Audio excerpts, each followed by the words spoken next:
ভগবান শ্রী রামকৃষ্ণদেব যে ৬ জন বিশেষ ব্যক্তিকে শ্রী জগন্মাতার কৃপায় ঈশ্বরকোটি রূপে চিহ্নিত করেছিলেন, তার মধ্যে অন্যতম শ্রীমৎ স্বামী যোগানন্দজি মহারাজ, যিনি এই অবতার লীলার অন্যতম অন্তরঙ্গ লীলা পার্ষদ রূপে অবতীর্ণ হয়েছিলেন।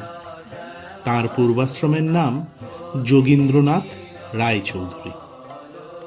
দক্ষিণেশ্বরের সুবিখ্যাত সাবর্ণ রায়চৌধুরীদের বংশে 1861 খ্রিস্টাব্দের মার্চ মাসে, বাংলা 1267 সনের 18ই চৈত্র চান্দ্র ফাল্গুন কৃষ্ণা চতুর্থী তিথি শনিবার তাঁর জন্ম হয়।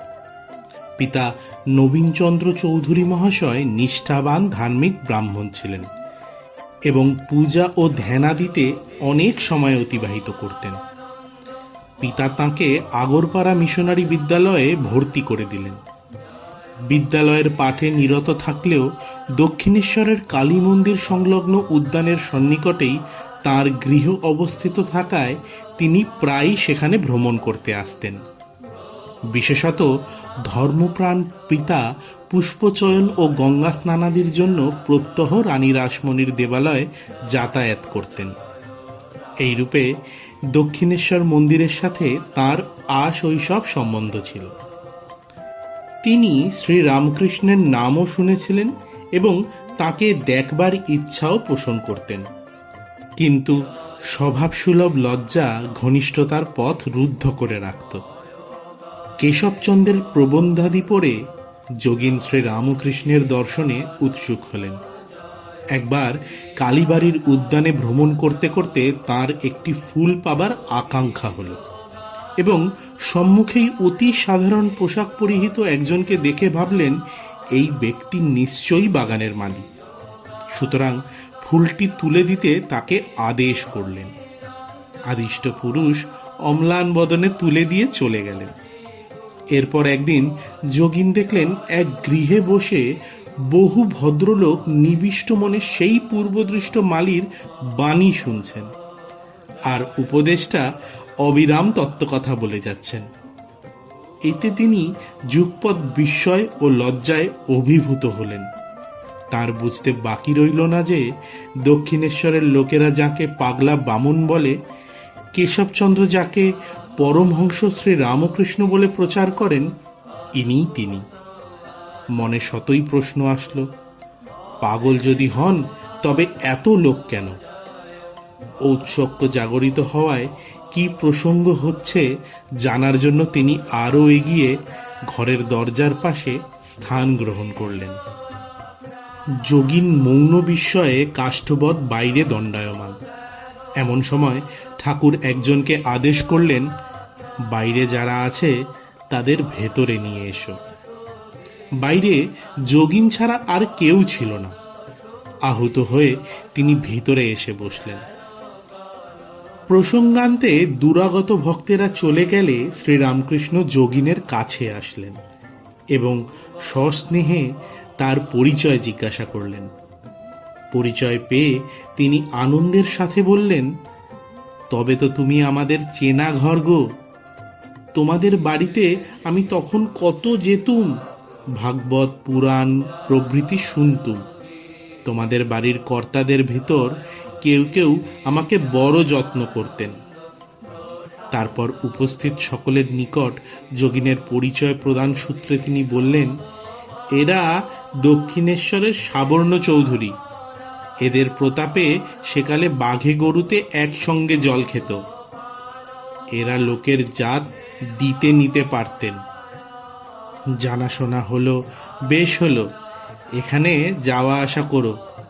মহৎ বংশে জন্ম তোমার, লক্ষণ সব তোমার বেশ আছে, বেশ আধার, খুব হবে। খুব হবে বলতে ঠাকুর এখানে ভগবত ভক্তি বললেন। এরপর যোগীন ঘন ঘন ঠাকুরের নিকট আসতেন, কিন্তু অতি গোপনে, অপর কাউকে না জানিয়ে। কারণ দক্ষিণেশ্বরের লোকের দৃষ্টিতে ঠাকুর পাগল, আর তাদের মতে তিনি জাতি বিচার মানতেন না। অতএব যোগীনের ভয় ছিল যে উচ্চ বংশভূত হয়েও সদা সর্বদা এই পাগলের নিকট যাতায়াত করছেন এ জানলে বাড়ির লোকেরা শুধু আপত্তি করবে না, হয়তো একটা অনর্থের সৃষ্টি করে বসবে। কিন্তু ক্রমে এটা প্রকাশ হয়ে পড়ল এবং সমবয়স্কেরা বিদ্রুপাদিও করতে লাগল। যোগিন তবু পিছু হটলেন না, আর সৌভাগ্যবশত পিতা ও মাতা সব শুনে কোনো বাধা দিলেন না, কারণ তারা জানতেন সে বাধা নিষ্ফল হবে। ক্রমে ঠাকুরের সঙ্গগুণে তার মনে বৈরাগ্যের সঞ্চার হল। তিনি প্রবেশিকা পরীক্ষার পরে আর পড়াশোনা করতে চাইলেন না। ঠাকুর তাকে যে ভাবের ভাবুক করেছেন তার সাথে সাংসারিক শিক্ষার সামঞ্জস্য করা দুষ্কর। এদিকে সংসারের অনটন তাকে বড়ই পীড়া দিচ্ছিল। অবশেষে অনেক ভেবে চাকরির সন্ধানে কানপুরে তার মেশোর বাড়িতে উপস্থিত হলেন, কিন্তু পুত্রের স্বভাব অবগত থাকায় তাকে কিছুই না জানিয়ে কানপুরে সংবাদ দিলেন, যোগিনকে বাটিতে পাঠিয়ে দাও, বাটিতে অসুখ। খবর পেয়ে যোগিন মনে করলেন হয়তো তার মাতা পীড়িতা হয়েছেন। যোগিনের মনে এইরূপ আশঙ্কার উদয় হওয়ায় তিনি আর কাল বিলম্ব না করে মাতৃ সমীপে উপস্থিত হলেন। কিন্তু কিছু না বললেও তার বুঝতে বাকি রইল না যে তার বিবাহ আসন্ন, আর 2 দিন মাত্র বাকি আছে। যোগিন আজ এক পরীক্ষার সম্মুখীন। অনেক ভেবে পিতাকে স্পষ্টই জানিয়ে দিলেন যে তিনি বিবাহ করবেন না। তখন যোগিনের মাতা ছেলের হাত দুখানি ধরে কেঁদে বললেন, বাবা, অমত করো না, কর্তার মুখ রাখো, তিনি কন্যাকর্তাকে কথা দিয়ে ফেলেছেন, তুমি অমত করলে তার অপমানের অবধি থাকবে না। জননীর অশ্রুধারা তার প্রতিজ্ঞার ভিত্তিকে শিথিল করল। যোগিন বিবাহে সম্মত হলেন। বিবাহ করে যোগিন জননীকে সুখী করতে পেরেছিলেন কিনা জানা নেই, কিন্তু নিজের শান্তি যে ধীরে ধীরে চলে যাচ্ছে এটি তিনি বেশ বুঝতে পারলেন। তাহার ভবিষ্যৎ আশা ভরসা, তার উচ্চ চিন্তা, উচ্চ আকাঙ্ক্ষা যে একে একে আজ বিদায় নিতে যাচ্ছে সেটা যেন তার কাছে আরো সুস্পষ্ট হয়ে উঠল। ধীরে ধীরে যোগিনের বিবাহের সংবাদ ঠাকুরের কাছে পৌঁছল। তিনি তাকে দেখবার জন্য বড়ই ব্যগ্র হয়ে উঠলেন এবং বিভিন্ন লোক দ্বারা পুনঃ পুনঃ তার কাছে সংবাদ পাঠাতে লাগলেন। যোগিন তথাপি আসলেন না, কিংবা ঠাকুরের কাছে কোনো সংবাদ পাঠাবার প্রয়োজনও বোধ করলেন না। অনন্যপায় হয়ে ঠাকুর অবশেষে একদিন কোনো এক পরিচিত ব্যক্তিকে ডেকে বললেন, অমুকের ছেলে কি রকম লোক? কানপুরে যাবার আগে তার কাছে এখানকার পয়সা কড়ি কিছু ছিল, তার হিসাবও দেয় না, ডেকে পাঠালেও আসে না, বলো তো তাকে। এই সংবাদে যোগিন বড়ই মর্মাহত হলেন। তার মনে পড়ল মন্দিরের খাজাঞ্চি একটা জিনিসের জন্য কিছু পয়সা তাকে দিয়েছিলেন এবং সেখান থেকে আনা 4 পয়সা খাজাঞ্চিকে দেওয়া হয়নি। তিনি কি আমাকে এত দূর খারাপ ঠাওরান নাকি? যাই হোক, আজই সে পয়সা ফেলে দিয়ে আসব। বড়ই ব্যথিত হয়ে যোগিন ধীরে ধীরে দক্ষিণেশ্বরে বাগানের দিকে এগিয়ে গেলেন। ঠাকুরের ঘরে এসে দেখলেন তিনি ছোট চৌকির ওপর বিবস্ত্র হয়ে বসে আছেন। তাকে দেখে ছোট ছেলের মতো কাপড়খানি বগলে ফেলে কাছে আসলেন। বহুদিন বাঞ্ছিত নিধিকে আজ একেবারে সম্মুখে পেয়ে ভাবময় পুরুষের ভাবাবেগ উতলে উঠল। কি যেন এক অদ্ভুত শক্তি তার সমস্ত দেহমনকে চকিত করে উঠল। হাত ধরিয়ে বললেন, বিয়ে করেছিস তা কি হয়েছে? এই যে আমি বিয়ে করেছি। বিয়ে করেছিস তা ভয় কি? নিজ বক্ষে হস্ত রাখিয়া তিনি বললেন, এখানকার কৃপা থাকলে একটা কি 1,00,000টা বেতেও তোর কিছু করতে পারবে না। তোর যদি সংসারে থাকতে ইচ্ছে হয় তো তোর স্ত্রীকে একদিন এখানে নিয়ে আসিস, তাকে এমন করে দেব যে তোর ধর্মপথে সহায় ছাড়া কখনো বিঘ্ন হবে না। আর যদি সংসার করতে না ইচ্ছে হয় তো বলিস, তোর মায়া মমতা সব খেয়ে ফেলব। ঠাকুরের কথা শুনিয়া যোগিন একেবারে বিমুগ্ধ। বিয়ে করেছিস তা কি হয়েছে? এ কি নতুন কথা? যা শুনলেন স্বপ্ন না সত্য? এখানকার কৃপা থাকলে একটা কি লাখটা বেতেও তোর কিছু করতে পারবে না। ঠাকুরের এই বুক ভরা আশার বাণী শুনে তার মনের গুরুভার অপসারণ করলেন এবং চিরদিনের মতো তাকে আপন করে নিলেন। 4 গন্ডা পয়সা ফেরত দেবার জন্যই না তিনি সেদিন মন্দিরে এসেছিলেন? মন দিতে তো আসেননি। কিন্তু বারবার পয়সার উল্লেখ করাতেও ঠাকুর সে বিষয়ে দৃষ্টিপাত করলেন না। শুধু বললেন, ওই ভাঙা টিনের বাক্সে রেখে দে। অতঃপর ঠাকুরের উদ্দেশ্য বুঝতে তাঁর বাকি রইল না। শান্ত মনে তিনি সেদিন গৃহে ফিরলেন এবং তদবধি কালী মন্দিরে পুনর্বার যাতায়াত ও অধিকাংশ সময় ঠাকুরেরই কাছে যাপন করতে লাগলেন। এরপর ঠাকুর তাঁকে নানা রকম শিক্ষা দিয়ে গড়ে তুলতে লাগলেন এবং সেখানে স্নেহ ভালোবাসা তো ছিলই, প্রয়োজনে ঠাকুর শাসনও করতেন। ঠাকুরের কিন্তু শিক্ষা ছিল। ভক্ত হবি তো বোকা হবি কেন? যোগিনকেও একদিন ওই শিক্ষাদানের প্রয়োজন ঘটেছিল। সেদিন যোগিন একখানা কড়া কিনতে বাজারে গেলেন এবং দোকানিকে শুধু ধর্ম ভয় দেখালেই উত্তম দ্রব্য পাওয়া যায় এইরূপ বিশ্বাস থাকায় তার কথায় আস্থা স্থাপন করে নিজে পরীক্ষা না করেই নিয়ে আসলেন। বাড়িতে এসে তিনি কিন্তু দেখেন কড়াখানা ফাটা। ঠাকুর এটা জেনে ভর্ৎসনা করে বললেন, ভক্ত হতে হবে বলে কি বোকা হতে হবে?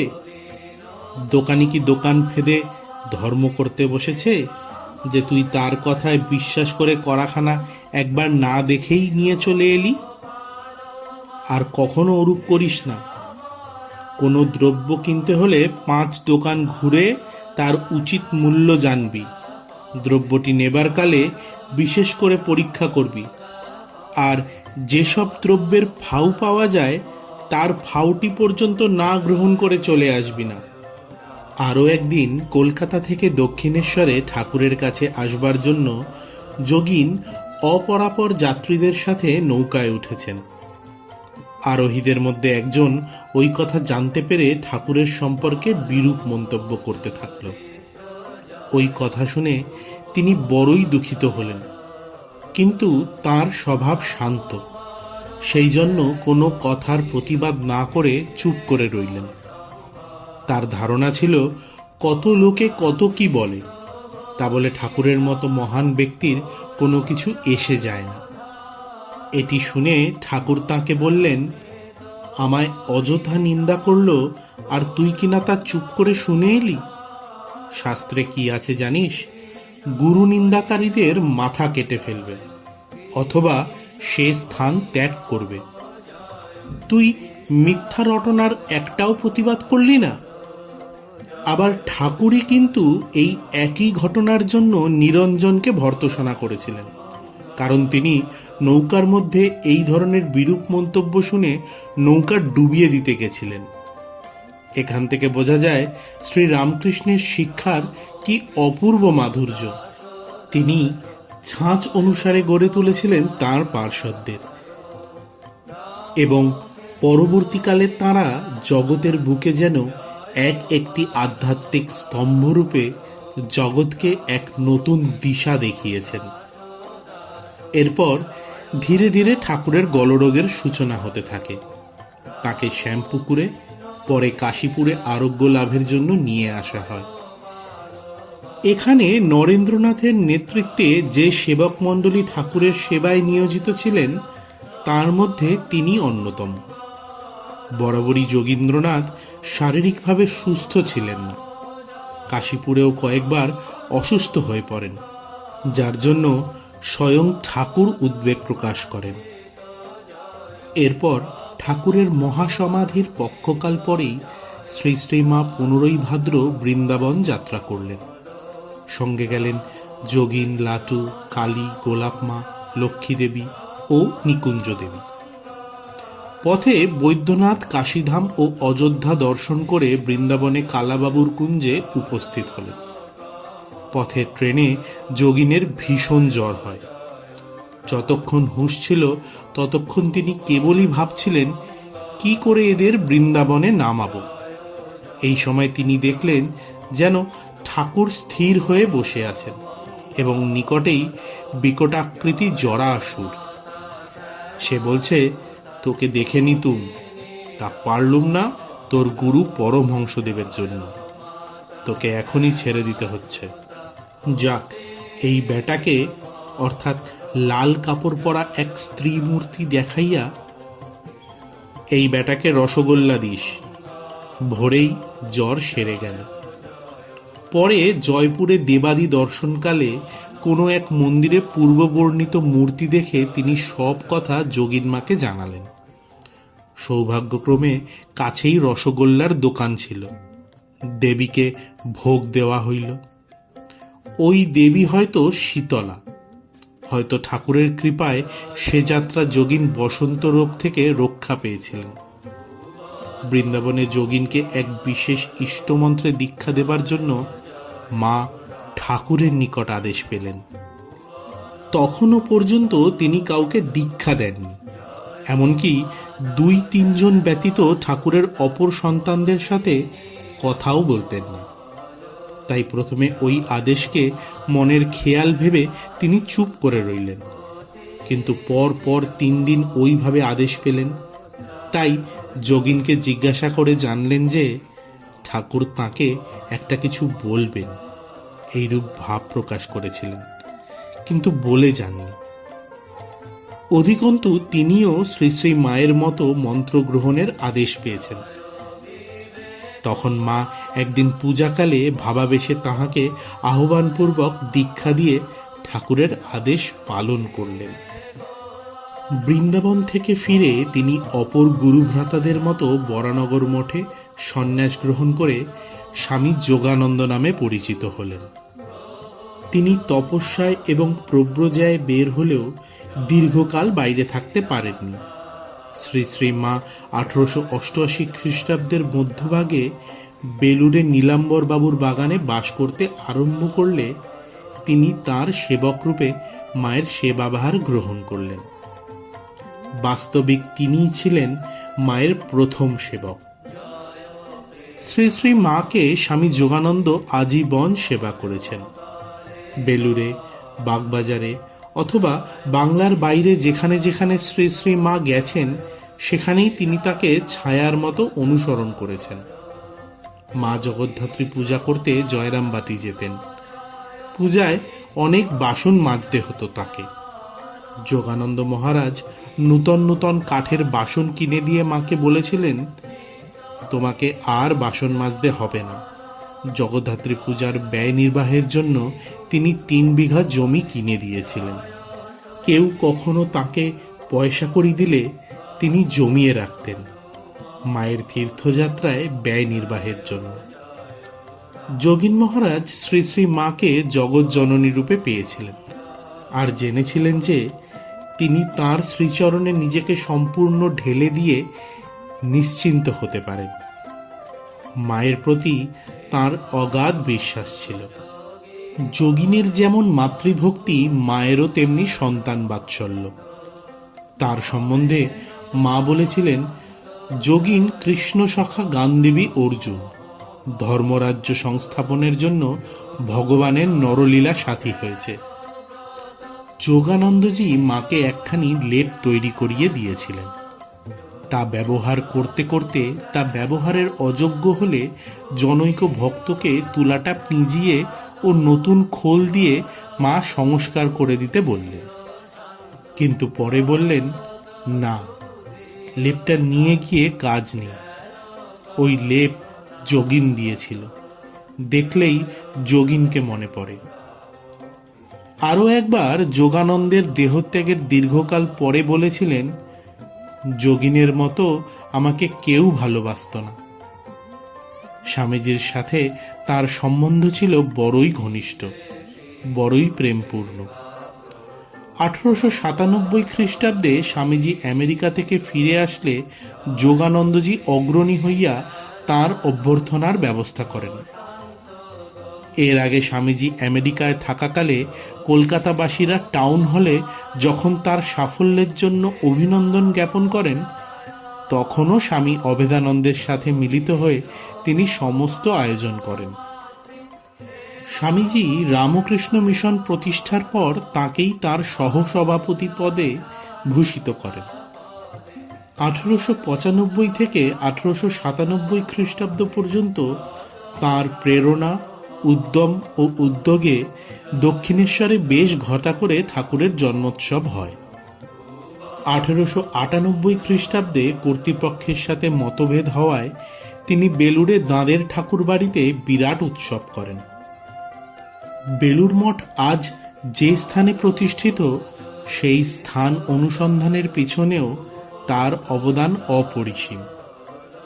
যোগানন্দজির শরীর প্রায় সুস্থ থাকত না, তার মধ্যেই তীব্র তপস্যা করে ধীরে ধীরে তা ভাঙতে থাকে। শারীরিকভাবে গুরুতর অসুস্থ থাকায় তাকে একদিন স্বামীজি নৌকা করে ঘুরিয়ে দেখিয়ে নিয়ে গেছিলেন সেই জমিটি যেখানে আজ বেলুড় মঠ প্রতিষ্ঠিত। মঠ প্রতিষ্ঠিত হবার পর তার আর সশরীরে বাস করা হয়ে ওঠেনি, কারণ 1899 খ্রিস্টাব্দের 28 মার্চ 1306 বঙ্গাব্দের 15 চৈত্র তার মহাজীবনের শেষ দিনটি উপস্থিত হয়েছিল। সেদিন স্বামী শিবানন্দ তাঁকে জিজ্ঞাসা করেছিলেন, যোগিন, ঠাকুরকে মনে আছে তো? তিনি তাতে বলেছিলেন, আরো খুব বেশি মনে আছে, আরো বেশি, আরো বেশি। অতঃপর অপরাহ্ন 3:10 সময় রামকৃষ্ণ সংঘের একটি সমুজ্জ্বল উদীয়মান নক্ষত্র খসে পড়ল। স্বামীজি এতে বলেছিলেন, কড়ি খসল, এবার ধীরে ধীরে বর্গাসবও খসে পড়বে। শ্রী শ্রী মাও এতে মর্মাহত হয়ে বলেছিলেন, বাড়ির একখানি ইট খসল, এবারে সব যাবে। স্বামী যোগানন্দজি মহারাজের সথল শরীর চলে গেলেও তিনি রেখে গেলেন তাঁর দিব্য জীবন, যা একধারে গুরুভক্তি ও মাতৃভক্তির অপূর্ব নিদর্শন, যা ভাবিকালের সাধকদের পাথেয় রূপে পথ দেখাবে।